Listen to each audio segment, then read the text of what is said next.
नमस्कार प्यारे मित्र। तो आज हम पढ़ने वाले हैं भारतीय संविधान के भाग और अनुसूचियाँ। ये जानेंगे इस वीडियो में कि कौन-सा भाग कब जोड़ा गया है और कब हटाया गया है और कौन-सा आखिर हटाया गया है। जब ये भी इसमें ये भी देखेंगे कौन-सी अनुसूची कब जोड़ी गई है। तो इसमें काफ़ी कन्फ्यूज़न रहती है, इस वीडियो में सारी कन्फ्यूज़न आपकी दूर कर दूँगा, तो वीडियो को अंत तक ज़रूर देखें। शुरुआत में हम कुछ एमसीक्यू रखेंगे 3 और उसके बाद हम आपको बेसिक नोट्स के हिसाब से पढ़ाएँगे और फिर उसके बाद एमसीक्यू आपसे कराएँगे कि आपसे आखिर क्वेश्चन बन रहे हैं कि नहीं बन रहे हैं, ठीक है? तो जरा देखते हैं भारतीय संविधान के मूल पाठ में कुल कितने भाग थे। तो अगर मूल पाठ की भाग की बात करता है कि कितने भाग थे, तो याद रखेंगे 22 भाग थे। कितने थे? तो याद रखेंगे कितने भाग थे बेटा? 22 भाग थे। और वर्तमान में कितने भाग हो चुके हैं? तो वर्तमान में भागों की संख्या हो चुकी है कितनी? 25 हो चुकी है, ठीक है? तो शुरुआत में कितने थे? 22 भाग थे, ठीक है? आगे बढ़ते हैं, अगला क्वेश्चन क्या है? तो अगला क्वेश्चन देखिए, वर्तमान में भारतीय संविधान में गणना की दृष्टि से कुल कितने भाग है? तो वर्तमान की पूछ रहा है, तो वर्तमान में आंसर क्या हो जाएगा? तो वो हो जाएगा 25, ठीक है? वर्तमान में कितने हैं? 25 हो जाएंगे, ठीक है? आगे बढ़ते हैं और नेक्स्ट क्वेश्चन देखते हैं। भारतीय संविधान का कौन सा भाग नगर पालिकाओं से संबंधित है? नगर पालिकाओं से तो अगर देखें तो भाग 9 ए जो है वो नगर पालिकाओं से संबंधित है और इसे 1992 में 74वें संविधान संशोधन के द्वारा जोड़ा गया था। आगे बढ़ते हैं और अब हम बेसिक से पढ़ते हैं कि आखिर कब-कब भाग जोड़े गए हैं, ठीक है। तो जरा देखते हैं, भारतीय संविधान के मूल संविधान में अगर देखा जाएगा, तो कितने 22 भाग थे, 395 अनुच्छेद थे और 8 अनुसूचियाँ थी, ठीक है। लेकिन वर्तमान संविधान में देखें तो 25 भाग यानी बढ़ चुके हैं और 448 से अधिक अनुच्छेद हो चुके हैं और 12 अनुसूचियाँ हो चुकी हैं। अब हमें देखें, सबसे पहले हम भागों को देखेंगे, भाग आखिर कहाँ-कहाँ कितने बड़े हैं। तो 22 थे, आज हो गए 25, तो हमको ऐसा लगेगा कि 3 भाग बढ़ चुके होंगे, लेकिन ऐसा कहना गलत हो जाएगा। भाग 4 बढ़े हैं, कितने बढ़े गए हैं? 4 यानी 4 भाग जोड़े गए हैं। तो 4 भाग जोड़े जाते तो 22 4 26 हो जाता, ठीक है? लेकिन भाग तो 25 है। इसका मतलब ऐसा है कि 4 भाग जोड़े गए हैं और 1 भाग को हटाया गया है। 1 भाग को क्या कर दिया? माइनस कर दिया, हटा दिया। तो कौन-सा भाग था जो हटाया गया है और कौन-सा भाग था जो जोड़ा गया है, मैं आपको बताने वाला हूँ। तो याद रखेंगे, एक तो भाग जोड़ा गया है 4A, ठीक है? भाग 4A जोड़ा गया है, दूसरा जोड़ा गया है 9A और तीसरा जोड़ा गया है 9B और चौथा जोड़ा गया है, याद रखेंगे, 14A। ये तो भाग जोड़े गए हैं, ठीक है? हटाया कौन-सा गया है? तो हटाने की बात अगर हम देख लें तो कौन-सा भाग हटाया गया है? तो भाग जो हटाया गया है वो है आपका भाग 7। कौन-सा?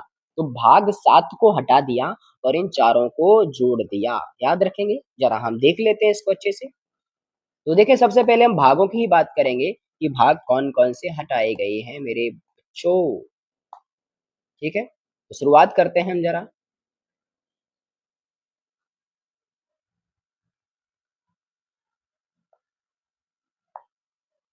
तो देखें ज़रा, जोड़े या हटाए गए भाग। तो देखें इसमें क्या लिखा है। एक तो भाग 4A जोड़ा गया है जिसमें मूल कर्तव्य हैं और कब जोड़ा गया? 1976 में। एक तो भाग 9A जोड़ा गया है जिसमें नगर पालिकाएं हैं, 1992 में जोड़ा गया। तीसरा भाग 9B जोड़ा गया है, ये सहकारी समितियों से संबंधित है और 2011 में इसको जोड़ा गया है। चौथा भाग 14A है, अधिकरण। देखो, कोई भी भाग है वो संविधान संशोधन के तहत तो जोड़ा गया होगा, तो कौन सा संविधान संशोधन किससे संबंधित है वो भी आपको याद रखना है। तो मूल कर्तव्य 42वें संविधान संशोधन के तहत जोड़े गए थे। नगर पालिकाएं जो जोड़ी गई थी 74वें संविधान संशोधन के तहत जोड़ी गई थी। सहकारी समितियां 97वें संविधान संशोधन के द्वारा जोड़ी गई थी। जबकि जो अधिकरण हैं, जो सीएटी जैसे कि ट्रिब्यूनल्स जो होते हैं, वो आपका अगर देखा जाए कौन से संविधान संशोधन के द्वारा जोड़े गए हैं, तो वो भी आपको याद रखना है। तो वो आंसर आपका क्या हो जाएगा? तो हो जाएगा आपका आंसर 42वां संविधान संशोधन 1976। यानी आपको दिख रहा है कि 1976 आपको जैसे ही दिख जाता है तो अब समझ जाना 42वां संविधान संशोधन है, ठीक है? याद रखेंगे। आगे बढ़ते हैं। अब यहाँ पर आपको एक लिखा है, वर्ड लिखा है सीएटी। ये ट्रिब्यूनल्स क्या होते हैं तो उनको हम देख लेते हैं। तो याद रखेंगे, सीएटी का पूरा नाम, सीएटी का पूरा नाम जो होता है वो केंद्रीय प्रशासनिक अधिकरण, सेंट्रल एडमिनिस्ट्रेटिव ट्रिब्यूनल होता है। एक अर्ध न्यायिक, यानी ये याद रखेंगे, एक अर्ध न्यायिक संस्था है जिसे मुख्य रूप से सरकारी कर्मचारियों के सेवा संबंधी विवादों को सुलझाने के लिए बनाया गया है। यानी ये क्या करती है? विवादों को सुलझाती है, कम खर्चीली है, ठीक है? खर्चीली ज्यादा नहीं है और कम खर्चा में क्या है? विवाद सॉल्व हो जाता है, ठीक है? आगे याद रखेंगे। आगे बढ़ते हैं और आगे देखेंगे कौन सा भाग हटाया गया है। तो भाग 7 को हटाया गया है। आखिर भाग 7 में था क्या?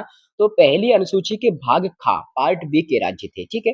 कब हटाया गया? तो 7वां संविधान संशोधन 1956 के तहत इसको हटाया गया। जब अपन को पता है 1956 में राज्य पुनर्गठन आयोग लागू किया गया था 7वें संविधान संशोधन के द्वारा, तो सब तभी भाग 7 को हटा दिया गया था।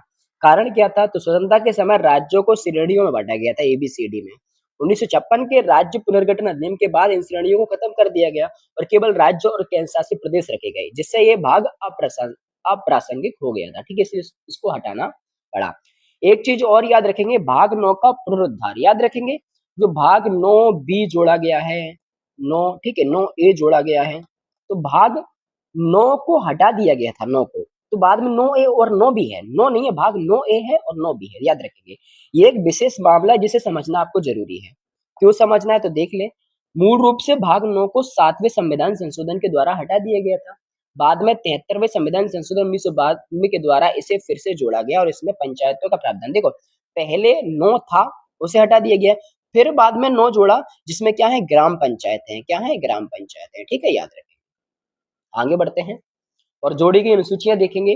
तो शुरुआत में अनुसूचियों की संख्या देखिए कितनी थी? 8। वर्तमान में कितनी? 12, यानी 4 अनुसूचियां जोड़ दी गई हैं, 4। तो याद रखेंगे कौन कौन सी 4? तो 9वीं, 10वीं, 11वीं, 12वीं। 9वीं, 10वीं, 11वीं, 12वीं।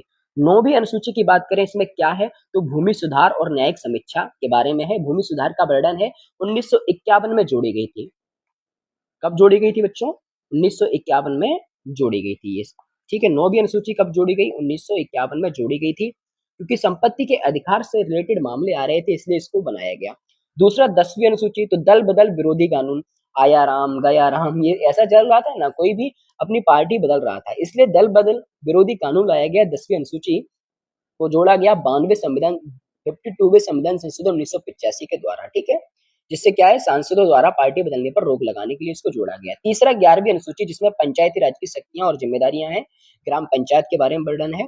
और 73वां संविधान संशोधन 1992 के तहत इसको जोड़ा गया है, ठीक है। और इसमें 29 विषय हैं पंचायती राज में। 12वें अनुसूची की बात करें तो नगर पालिकाएं हैं, इसमें 74वें संविधान संशोधन 1992 के तहत जोड़ा गया है और इसके 18 विषय हैं। तो आपको याद रखेंगे 4 चीजें, क्या क्या याद रखेंगे तो मैं आपको बताने वाला हूँ। पहला हो जाएगा 9वीं अनुसूची, पहला क्या हो जाएगा? 9वीं अनुसूची। दूसरी 10वीं, फिर 11 और 12। 9वीं कब जोड़ी गई है? तो 1951 में। इसमें क्या है? तो भूमि सुधार का वर्णन है, ठीक है, 1951 में। और पहला संविधान संशोधन के तहत जोड़ी गई है। 10वीं कब जोड़ी गई? 1985 में। कौन सा संविधान संशोधन था? तो 52वां संविधान संशोधन था, 52वां नंबर का, और दल बदल का वर्णन किया है। 11वीं कब जोड़ी गई है? 1992 में जोड़ी गई है। किसका वर्णन इसमें? तो पंचायती राज का वर्णन है। और 73वां संविधान संशोधन। और 12वीं कब जोड़ी गई है? तो ये 1992 में ही जोड़ी गई है। 74वां संविधान संशोधन है और नगर पालिकाओं से संबंधित है। अब हम जरा देखते हैं कि हमारे क्वेश्चन आखिर बन रहे हैं कि नहीं बन रहे हैं, ठीक है। मैंने आपको अनुसूचियां नहीं पढ़ाई है इसमें कि कौन सी अनुसूची में कौन से किसका वर्णन है, लेकिन फिर भी आप, अगर आपको पता है तो आप क्वेश्चन लगा सकते हैं, ठीक है। तो जरा देखते हैं, मूल कर्तव्य संविधान के किस भाग में दिए गए? तो याद रखें मूल कर्तव्य क्या है? 51 ए अनुच्छेद में है। भाग का नाम हो जाएगा 4 ए, तो आंसर हो जाएगा भाग 4 ए, ठीक है। याद रखेंगे क्या? तो आगे बढ़ते हैं, दूसरा क्वेश्चन देखते हैं। संविधान की दूसरी अनुसूची का संबंध किससे है? संविधान की दूसरी अनुसूची का संबंध किससे है? तो याद रखेंगे दूसरी अनुसूची में आखिर क्या है? क्या आपको पता है कि दूसरी अनुसूची में क्या है? तो आंसर हो जाएगा महत्वपूर्ण पदाधिकारियों के वेतन भत्ते। पहली अनुसूची में राज्य से संबंधित जानकारी है, ठीक है, राज्य उसका क्षेत्र से संबंधित है, राज्य और संघ शासित प्रदेश। और दूसरी में उसके वेतन भत्ते हो जाएंगे, और तीसरी में शपथ हो जाती है, और चौथी में राज्यसभा की सीटों के आवंटन है, ठीक है, याद रखें। आगे बढ़ते हैं नेक्स्ट, तो देखते हैं क्या है। नेक्स्ट है पंचायती राज से संबंधित प्रावधान किस अनुसूची में है? तो पंचायती राज कौन सा हो जाएगा? 11वीं अनुसूची। आंसर क्या हो जाएगा हमारा? 11वीं अनुसूची हो जाएगा। कौन सा आंसर हो जाएगा? 11वीं अनुसूची हो जाएगा, ठीक है। आगे बढ़ते हैं और नेक्स्ट क्वेश्चन देखते हैं। भारतीय संविधान की 8वीं अनुसूची में कितनी भाषाओं का वर्णन है? तो 8वीं अनुसूची में देखते हैं 22 भाषाओं का वर्णन है, और ये भी याद रखेंगे अंग्रेजी इसमें नहीं है, ठीक है। नेक्स्ट आगे बढ़ते हैं, दल बदल विरोधी कानून किस अनुसूची में है? तो वो आपकी 10वीं अनुसूची में है, और इसको 52वें संविधान संशोधन के द्वारा 1985 में जोड़ा गया था। आगे बढ़ते हैं, नेक्स्ट क्या है? तो संविधान का भाग 3 किससे संबंधित है? तो संविधान का भाग 3 की बात करें किससे संबंधित हो जाएगा? तो ये आपके किससे संबंधित होगा? याद रखें, भाग 1 संघ और राज्य क्षेत्र, भाग 2 नागरिकता और भाग 3 मूल अधिकार। तो मूल अधिकार है अनुच्छेद 12 से 35 के बीच में, आंसर हो जाएगा ये। ठीक है, आगे बढ़ते हैं। नेक्स्ट क्वेश्चन क्या है? नेक्स्ट क्वेश्चन है नागरिकता का उल्लेख संविधान के किस भाग में है? तो नागरिकता का उल्लेख हो जाएगा भाग 2। क्या आंसर हो जाएगा आपका? भाग 2 हो जाएगा। ठीक है, आगे बढ़ते हैं। केंद्र और राज्यों के बीच शक्तियों का बंटवारा किस अनुसूची में दिया गया है? केंद्र और राज्यों के शक्तियों का बंटवारा की बात करेंगे, किस अनुसूची में दिया गया है? तो आंसर हो जाएगा भाग 7 हो जाएगा। क्या हो जाएगा बेटा? भाग 7 में क्या है? अगर देखें केंद्र और राज्यों के बीच शक्तियों के बंटवारे के लिए तीन तीन सूचियां दी गई हैं, संघ सूची, राज्य सूची और समवर्ती सूची दी गई है। ये आपको याद रखना है। ठीक है, आगे बढ़ते हैं। नेक्स्ट क्वेश्चन क्या है तो वो देखते हैं।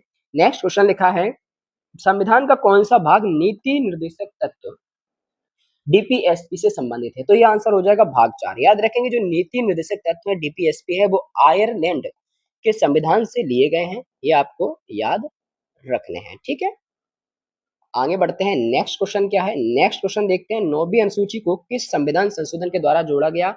तो आंसर हो जाएगा पहला संविधान संशोधन 1951। नेक्स्ट देखते हैं अगला क्वेश्चन। असम, मेघालय, त्रिपुरा, मिजोरम, असम, मेघालय, त्रिपुरा, मिजोरम के जनजातीय क्षेत्रों का प्रशासन किस अनुसूची में है? तो आंसर हो जाएगा 6वीं अनुसूची। नेक्स्ट बढ़ते हैं। संघ और राज्य क्षेत्र का वर्णन किस भाग में है? तो भाग 1 हो जाएगा। क्या हो जाएगा? भाग 1। आगे बढ़ते हैं। संविधान के किस भाग में संविधान संशोधन की प्रक्रिया दी गई है? तो संविधान का कौन सा भाग है जिसमें संविधान संशोधन की प्रक्रिया? तो याद रखें अनुच्छेद तो आपका 368 है, लेकिन भाग हो जाएगा भाग 20। ठीक है, और ये संविधान संशोधन की प्रक्रिया दक्षिण अफ्रीका के संविधान से ली गई है। ठीक है, आगे बढ़ते हैं। निर्वाचन से संबंधित भाग जो है वो किससे संबंधित है? निर्वाचन से संबंधित भाग कौन सा है? तो भाग 15 है। निर्वाचन से संबंधित भाग क्या है? भाग 15 है। और निर्वाचन के बारे में जानकारी जो है अनुच्छेद 324 से लेकर 329 तक है, ये भी आपको याद रखना है। ठीक है, आगे बढ़ते हैं। नेक्स्ट क्वेश्चन देखते हैं। आपातकालीन उपबंध किस भाग में वर्णित है? यानी जैसे 352 से लेकर 360 तक अनुच्छेद जो है वो किस भाग में है? तो भाग आपका हो जाएगा 18। 352 में राष्ट्रीय आपातकाल, 356 में राष्ट्रपति शासन, 360 में वित्तीय आपातकाल। वित्तीय आपातकाल आज तक भारत में नहीं लगाया गया है। ठीक है, आगे देखते हैं। भारतीय संविधान की पहली अनुसूची किससे संबंधित है? तो भारतीय संविधान की पहली अनुसूची किससे संबंधित हो जाएगी वो आपको क्या पता है? तो आंसर हो जाएगा आपका राज्यों और केंद्र शासित प्रदेशों के नाम से। ठीक है, आगे बढ़ते हैं। नेक्स्ट क्वेश्चन देखते हैं। सहकारी समितियां याद रखेंगे किस भाग में जोड़ी गई हैं? सहकारी समितियां किस भाग में जोड़ी गई हैं? तो आंसर हो जाएगा भाग 9 बी। भाग 9 बी आंसर हो जाएगा। ठीक है, अगला प्रश्न देखते हैं। संविधान के किस भाग में अधिकरण का उल्लेख है? तो 14A आंसर इसका सही हो जाएगा। 1976 में इसको जोड़ा गया था। ठीक है, आगे बढ़ते हैं। नेक्स्ट क्वेश्चन है राजभाषा का प्रावधान किस भाग में? राजभाषा का प्रावधान किस भाग में है? तो आंसर हो जाएगा भाग 17। याद रखेंगे 343 से लेकर 351 तक भाषा के बारे में वर्णन किया गया, अनुच्छेद 351 से 343 से 351। ठीक है, आगे बढ़ते हैं। नेक्स्ट क्वेश्चन है राज्यसभा में सीटों का आवंटन किस अनुसूची के तहत होता है? तो आंसर हो जाएगा 4थी अनुसूची। ठीक है, 4थी अनुसूची। अगला प्रश्न देखते हैं। संविधान का कौन सा भाग संघ से संबंधित है? कौन सा भाग संघ से संबंधित है? तो कौन सा भाग हो जाएगा जो संघ से संबंधित होगा? तो आंसर हो जाएगा भाग 5। भाग 5 जो है वो संघ से, केंद्र से संबंधित है। ठीक है, स्टार्टिंग जिसकी राष्ट्रपति से हो जाती है। ठीक है, आगे देखते हैं। नेक्स्ट क्वेश्चन देखते हैं। शपथ और प्रतिज्ञान के प्रारूप किस अनुसूची में है? तो आंसर हो जाएगा 3री अनुसूची। ठीक है, 3री अनुसूची। तो आपको अगर वीडियो पसंद आई है तो वीडियो को लाइक करें, चैनल को सब्सक्राइब करें और कमेंट जरूर किया करें कि आपको वीडियो कैसी लगी है। Thank you so much.